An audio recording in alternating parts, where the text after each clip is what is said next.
Welcome to Ishfaq Bhatt Tutorials. Stop thinking, start doing. Do subscribe to our channel and press the bell icon.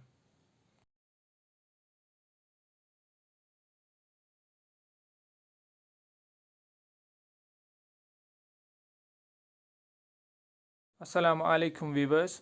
Jammu and Kashmir reorganisation act 2019 एक ऐसा act जिसकी वजह से Jammu and Kashmir state के दो हिस्से किए गए। इसको दो यूनियन टेरिटरीज़ में तकसीम किया गया। चूँकि ये टॉपिक आने वाले एग्ज़ाम्स में बहुत ही इम्पॉर्टेंट होने जा रहा है, इसलिए जो पहला टॉपिक हमने चूज़ किया है जिस पे अब इंशाल्लाह डिटेल में बात करेंगे वो यही होगा। और जैसा कि इस लेक्चर के सबटाइटल से आपको पता चला होगा कि इसमें हम जम्मू एंड कश्मीर स्टेट के बारे में भी बात करेंगे कि कैसे उसका सफ़र शुरू हुआ एक सेमी सावरन प्रिंसली स्टेट से एक यूनियन टेरिटरी तक। क्योंकि देखिए, हम इस लेक्चर में ये भी इस पे भी बात करेंगे कि Jammu and Kashmir reorganisation act से क्या क्या हुआ, क्या क्या चीज़ें तब्दील हो गई, रिप्रेजेंटेशन ऑफ वुमेन की बात हो, लेजिस्लेटिव असेंबली की बात हो, या ऐसे ही बहुत सारी चीज़ें हम इसमें इंशाल्लाह डिस्कस करेंगे। जैसे कि Jammu and Kashmir largest union territory बन गई in terms of area India में। इसी तरह से जो भी ऐसी चीज़ें हुई हैं उन पे भी हम इंशाल्लाह डिटेल में बात करेंगे। लेकिन इस एक्ट पे आने से पहले हमें ये जानने की ज़रूरत है कि जो ये लेजिस्लेशन है, जो ये एक्ट था जे.एंड.के रीऑर्गेनाइजेशन एक्ट 2019, ये कितना इम्पॉर्टेंट था और ये कितनी बड़ी लेजिस्लेशन थी। ये जानने के लिए हमें इस बात की ज़रूरत है कि हम थोड़ा हिस्टोरिकल पर्सपेक्टिव देखें कि कैसे ये सफ़र शुरू हुआ और यूनियन गवर्नमेंट को क्यों इस बात की ज़रूरत पड़ी कि उन्होंने ये एक्ट पास किया। इसके लिए देखिए, जब हम इसकी बात करते हैं तो कुछ एक्ट्स या कुछ प्रेसिडेंशियल ऑर्डर्स हैं जो जिन पे हमारी नज़र होनी चाहिए। सबसे पहले जो constitution application to Jammu and Kashmir order 2019 जो उसी 5 अगस्त को इशू हुआ, उस पर हमारी नज़र होनी चाहिए। इसी तरह से प्रेसिडेंशियल ऑर्डर जो 1954 में, वो बहुत ही इम्पॉर्टेंट है। उसमें हमारा आर्टिकल 35A भी आता है, उस पर भी हम इंशाल्लाह बात करेंगे। इसी तरह आर्टिकल 370, ये हम सारे जानते हैं, इस पर भी हमारी नज़र होनी चाहिए। आर्टिकल 367, इसी तरह से आर्टिकल 3, आर्टिकल 352, इसी तरह से दिल्ली एग्रीमेंट जो 1952 में हुआ, उस पे भी हमारी इंशाल्लाह नज़र होनी चाहिए। और इंस्ट्रूमेंट ऑफ एक्सेशन जो साइन किया गया, वो बेसिस है इसका कि हमने एक्सीड किया इंडिया के साथ। अब इस पे हम इंशाल्लाह डिटेल में बात करेंगे। लेकिन इन सब पे बात करने से पहले भी मैं ये कहूँगा कि हमें बैकग्राउंड पता होना चाहिए कि ऐसे क्या वजूहात बने कि हमें एक्सीड करना पड़ा इंडिया के साथ। तो अब हम इस पे इंशाल्लाह इसके बैकग्राउंड में जाएंगे कि देखिए, जब इंडियन इंडिपेंडेंस एक्ट 1947 पास किया गया या आया, तो उस वक्त अगर हम बात करें जब वो उनका विड्रॉवल हुआ यहाँ से इंडिया से, तो लगभग 565 प्रिंसली स्टेट्स थी यहाँ पे, और उनमें भी 118 सैल्यूट स्टेट्स थी। हम अब इस पे बात करेंगे। देखिए, इंडिया तो डायरेक्टली ब्रिटिश के कब्जे में था, लेकिन जो प्रिंसली स्टेट्स हुआ करती थी उनका जो रूलर वो या तो रीजनल लोकल होता था, वो उस पे रूल करता था। जो ब्रिटिश वो इनडायरेक्टली उस पे रूल करते थे, लेकिन डायरेक्ट जैसे इंडिया पे डायरेक्ट कंट्रोल था उनका, गवर्नर जनरल था या बाकी चीज़ें थी। तो इस तरह से प्रिंसली स्टेट हम कहेंगे एक सेमी सावरन स्टेट होती थी, उनके पास कुछ इख्तियारात होते थे। ठीक है, तो ये चीज़ हमें याद होनी चाहिए। जब बरतानिया यहाँ से चला गया तो 565 प्रिंसली स्टेट्स थी यहाँ पे, और वो ऑफिशियली रिकॉग्नाइज की गई उस वक्त। अच्छा, प्रिंसली स्टेट जैसा कि मैंने कहा एक सेमी सावरन स्टेट होती थी जिसको डायरेक्टली ब्रिटिश गवर्न नहीं करते थे, लेकिन एक लोकल रूलर होता था, वो सब्सिडरी अलायंस के तहत ब्रिटिश के अंडर काम करता था। तो जब इंडियन इंडिपेंडेंस एक्ट पास हुआ, ये बहुत ही इंपॉर्टेंट है, तो जो भी ट्रीटीज थी, एग्रीमेंट्स थे ब्रिटिश के इन प्रिंसली स्टेट्स के साथ, वो ऑटोमेटिकली ख़त्म हो गए। अब ब्रिटिश जाने वाले हैं और जो प्रिंसली स्टेट्स हैं या सल्यूट स्टेट्स हैं, उनको ये इख्तियार दिया गया कि वो चाहे इंडिया के साथ जाना चाहें, पाकिस्तान के साथ जाना चाहें या अलग रहना चाहें, उनको ये ऑप्शंस वगैरह दिए गए। अब देखिए, जो मैंने दो टर्म्स थी, प्रिंसली स्टेट, एक तो थोड़ी मतलब उनमें इख्तियारात थे उनके, वो थोड़ी सेमी सावरन जिसे हम कहेंगे, सेमी सावरन, तो वो थे। लेकिन इन 565 प्रिंसली स्टेट्स में भी कुछ ऐसी स्टेट्स थी जिनका स्टेटस उनमें भी सबसे आला था।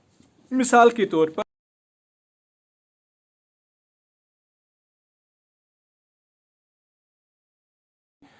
जब इंडिया आज़ाद होता है तो उस वक्त 565 प्रिंसली स्टेट्स होती हैं। प्रिंसली स्टेट्स में भी 118 ऐसी स्टेट्स थीं जिनको सैल्यूट स्टेट्स का दर्जा दिया जाता था। सैल्यूट स्टेट्स हमें ये जानना है। देखिए, प्रिंसली स्टेट्स तो एक तो उनके पास अच्छे पावर्स थे, लेकिन उनके भी जो क्रीम थी उनकी, जिनको मतलब बहुत अच्छा ऑनर दिया जाता था, उनको सैल्यूट स्टेट्स कहा जाता था। जब उनके रूलर्स, सैल्यूट स्टेट्स के जो रूलर्स होते थे, जब वो इंडियन कैपिटल चाहे कोलकाता हो या बाद में दिल्ली हो, जब वो वहाँ जाते थे तो उनको गन सैल्यूट्स दिए जाते थे। लेकिन देखिए, यहाँ पे भी एक कैटेगरी, एक प्रोटोकॉल था, एक कैटेगरी थी उनकी, बहुत सारी कैटेगरीज थी। देखिए, एक ये जो गन सैल्यूट्स थे ये दिए जाते थे, या तो 3 गन सैल्यूट्स दिए जाते थे, और टॉप मोस्ट जो सबसे इसकी हायर रैंक थी या रेंज थी वो 21 थी। तो जो सबसे अच्छी जो स्टेट हो, जिसको बहुत ही इज्जत करते हो ब्रिटिश, उसको 21 सैल्यूट्स दिए जाते थे। अब देखिए, चूंकि हम जम्मू एंड कश्मीर की बात कर रहे हैं, जब इंडिया आज़ाद हुआ 1947 में, तो उस वक्त सिर्फ ऐसी 5 स्टेट्स थीं जिनको सैल्यूट स्टेट का दर्जा हासिल था। तो देखिए, जम्मू एंड कश्मीर का स्टेटस कितना ऊंचा था उस वक्त। अच्छा देखिए, अच्छा, जो ये सैल्यूट स्टेट्स थीं, ये साइज और इम्पोर्टेंस के बुनियाद पे दिए जाते थे। अच्छा, 1917 तक सिर्फ 3 सैल्यूट स्टेट्स थीं। 1970 में एक और स्टेट ऐड होती है, और जो जम्मू एंड कश्मीर की स्टेट है वो प्रिंसली स्टेट से एक सैल्यूट स्टेट 1921 में बन जाती है। अब जो ये सैल्यूट थे, ये देखिए, जैसे हम प्ले स्टोर पे अगर कोई हम ऐप डाउनलोड करते हैं या इंस्टॉल करते हैं, फिर हमें उसको रेट करना पड़ता है कि इसको हम कितने स्टार्स देते हैं। आप मानिए ये सैल्यूट ऐसे ही स्टार्स थे, तो सबसे ज़्यादा स्टार्स जो दिए जाते थे वो थे 21। तो जम्मू एंड कश्मीर स्टेट को मतलब पूरे, जैसे हम 5 स्टार देते हैं, इसी तरह 21 गन सैल्यूट्स इसको मिलते थे। तो इससे हमें पता चलता है कि इसका जो स्टेटस था वो कितना था। अच्छा, अब जब इंडिया आज़ाद हो गया और जब इंडियन इंडिपेंडेंस एक्ट 1947 आ गया, उसमें जो भी प्रिंसली स्टेट्स थे उनको ये इख्तियार दिया गया, या तो वो इंडिया के साथ, पाकिस्तान के साथ, या जो भी उनकी मर्जी हो वो कर सकते हैं। अब जो उस वक्त यहाँ के रूलर थे महाराजा हरी सिंह, उन्होंने क्या ऑप्ट किया, उन्होंने किया कि नहीं, हम जी अलग ही रहेंगे, हम ना तो इंडिया के साथ रहेंगे ना ही पाकिस्तान के साथ रहेंगे। लेकिन फिर कुछ ऐसे वजूहात हुए जिनकी वजह से जो महाराजा हैं जम्मू एंड कश्मीर के, उनको एक्सीड करना पड़ा इंडिया के साथ। अच्छा, अब चूंकि एक्सीड करना पड़ा, वो भी उसका भी एक प्रोसीजर रखा हुआ था पहले से ही। 1935 का जो गवर्नमेंट ऑफ इंडिया एक्ट है, उसमें प्रोविजन था कि जो भी प्रिंसली स्टेट्स इंडिया में, ब्रिटिश इंडिया में मैं बात कर रहा हूँ, इंडिया में एक्सीड करना चाहें, उसके साथ इल्हाक करना चाहें, तो वो उन्हें इंस्ट्रूमेंट ऑफ एक्सेशन साइन करना पड़ेगा। तो यही वजह हुई कि जो महाराजा हरी सिंह है उनको इंस्ट्रूमेंट ऑफ एक्सेशन साइन करना पड़ा। अब ये दूसरी चीज़, एक तो हमने बैकग्राउंड में देखा कि कैसे सैल्यूट स्टेट थी जम्मू एंड कश्मीर, और अब फिर जब उन्हें एक्सीड करना पड़ा तो इंस्ट्रूमेंट ऑफ एक्सेशन के थ्रू उन्होंने इंडिया में मानो ज्वाइन किया। अच्छा, अब जो है इंस्ट्रूमेंट ऑफ एक्सेशन है, हमने ये बहुत बार सुना है। ये एक लीगल डॉक्यूमेंट जो एक रूलर किसी दूसरे रूलर के साथ साइन करता था। और 1935 का जो गवर्नमेंट ऑफ इंडिया एक्ट है उसके मुताबिक एक रूलर वो रिप्रेजेंट करता था अपने सब्जेक्ट्स को। इसका मतलब है कि वो साइन करता था ये instrument of accession on the behalf of his subjects. इसी तरह से जो महाराजा हरी सिंह थे उन्होंने जम्मू एंड कश्मीर की जो आवाम थी उनको रिप्रेजेंट करते हुए वो डॉक्यूमेंट साइन किया। इस तरह से महाराजा के पास ये अथॉरिटी होती थी कि वो लोगों के बिहाफ पे, जो उसके सब्जेक्ट्स के बिहाफ पे वो इंस्ट्रूमेंट ऑफ एक्सेशन साइन कर सकता था। जो ये इंस्ट्रूमेंट ऑफ एक्सेशन है ये 26 अक्टूबर 1947 को महाराजा हरी सिंह ने साइन किया।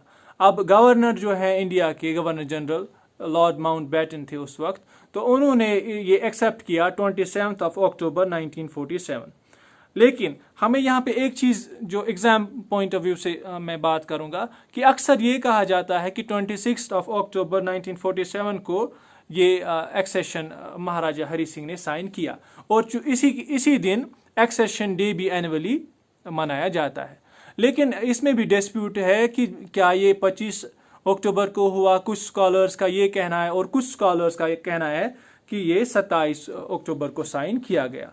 लेकिन जो अगर राज हम कहें वो ये है कि ये 26 अक्टूबर को साइन किया गया और इसी दिन एक्सेशन डे हम मनाते हैं।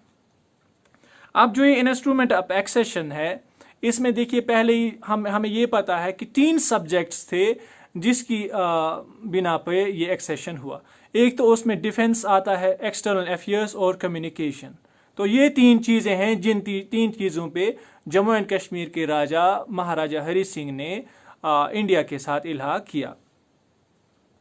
अच्छा, अब कुछ चीज़ें हैं इसमें जो पढ़ना ज़रूरी है इंस्ट्रूमेंट ऑफ एक्सेशन में, ताकि हमें ये पता चले कि इसमें ख़ास चीज़ें क्या थी। इसमें एक प्रोविज़न ये था कि मैं पढ़ देता हूँ, terms of the instrument of accession can not be varied unless it gets the nod of Hari Singh. ये मैंने ऐसे बनाया कि जो टर्म्स एंड कंडीशंस हैं किसकी, इंस्ट्रूमेंट ऑफ एक्सेशन की, वो तब्दील नहीं कर सकते जब तक कि महाराजा हरी सिंह इसके सब्स्टिट्यूट में कोई और इंस्ट्रूमेंट ऑफ एक्सेशन साइन ना करें, या जब तक उनका नॉड इसे ना मिले तब तक आप ये नहीं कर सकते। और महाराजा हरी सिंह की जो सॉवरेंटी है वो भी इंटैक्ट रही। उन्होंने इल्हाक किया लेकिन वो फिर भी महाराजा रहे। और इसी तरह से बहुत सारी चीज़ें, मैं कुछ एक और प्रोविजन पढ़ देता हूँ इसमें, and I quote, Nothing in this instrument shall deem to commit me in any way to acceptance of any future constitution of India or to fetter my discretion to enter into arrangements with the government of India under any such future constitution। तो ये undertaking देते हैं महाराजा हरी सिंह। तो अब चूँकि instrument of accession पे भी बात हुई, 3 चीज़ें थीं जिन पे इल्हाक हुआ, external affairs, defence and communication. अब चूँकि इंडिया का कॉन्स्टिट्यूशन उस वक्त ड्राफ्ट हो रहा था और 1950 में वो इफेक्ट में आया। इंडियन कॉन्स्टिट्यूशन में आर्टिकल 370 को भी लाया गया। आर्टिकल 370 जब ये ड्राफ्ट होता था तो उस वक्त इसका नाम आर्टिकल 306 रखा गया था। अब देखिए इंडियन कॉन्स्टिट्यूशन पे भी हम थोड़ी डिटेल में बात करेंगे, लेकिन अभी मैं ये कहना चाहता हूँ कि जो आर्टिकल 370 था वो इंडियन कॉन्स्टिट्यूशन में उसको लाया गया और आर्टिकल 370 क्लॉज 2 उसमें जम्मू एंड कश्मीर को ये इख्तियार दिया गया कि वो कॉन्स्टिट्यूएंट असेंबली को फ्रेम करे, उसको फॉर्म करे और वो अपना कॉन्स्टिट्यूशन खुद बनाए। तो ये चीज़ है जो हमें इस पे हमारी जो नज़र होनी चाहिए। क्योंकि हम जम्मू एंड कश्मीर की बात कर रहे थे तो हमें ये ध्यान में रखना चाहिए कि 1949 एक ऐसा साल है जिसमें जम्मू एंड कश्मीर का सीन चेंज होता है। पहले 1949 तक महाराजा हरी सिंह हमारे महाराजा होते हैं, लेकिन 1949 में वो स्टेप डाउन करते हैं और जो उनके बेटे करण सिंह होते हैं वो प्रिंस रीजेंट बनते हैं जम्मू एंड कश्मीर के। फिर 1949 से लेकर 1952 तक वो प्रिंस रीजेंट रहते हैं, लेकिन 1952 में फिर से जो मोनार्की है उसको एबॉलिश किया जाता है जम्मू एंड कश्मीर में, और जो करण सिंह है वो जम्मू एंड कश्मीर के पहले प्रेसिडेंट या सदर रियासत बनते हैं। और फिर 1952 से 1965 तक वो सदर रहते हैं, लेकिन फिर एक बार फिर से अमेंडमेंट के ज़रिए 1965 से 1967 तक वो गवर्नर रहते हैं, पहले गवर्नर जम्मू एंड कश्मीर के। इस तरह से एक वक्त ऐसा था कि जम्मू एंड कश्मीर का अपना प्रेसिडेंट भी हुआ करता था, यहाँ का अपना सदर रियासत भी हुआ करता था, लेकिन 1965 में ये सब चेंज हो गया। जहाँ तक जम्मू एंड कश्मीर की कॉन्स्टिट्यूशन की बात है, 27 अक्टूबर 1950 को एक रेजोल्यूशन पास होता है, जो नेशनल कॉन्फ्रेंस, जो जम्मू एंड कश्मीर की लार्जेस्ट पॉलिटिकल पार्टी होती है, वो ये रेजोल्यूशन पास करते हैं कि हमें एक कॉन्स्टिट्यूएंट असेंबली कन्वीन करनी चाहिए।